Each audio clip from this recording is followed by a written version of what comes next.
This one is perhaps one that so many people do not know or don't do, and it can really have an impact on your project.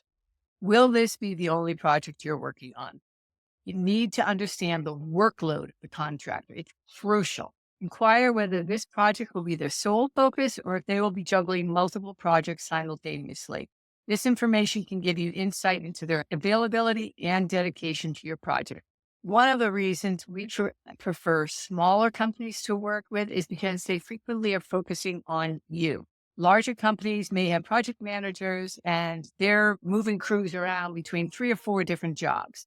And your job can end up sitting there for a week, 2 weeks, even longer sometimes, because somebody else is paying more money or somebody else knows somebody or for whatever reason, and your job gets set aside during that time period.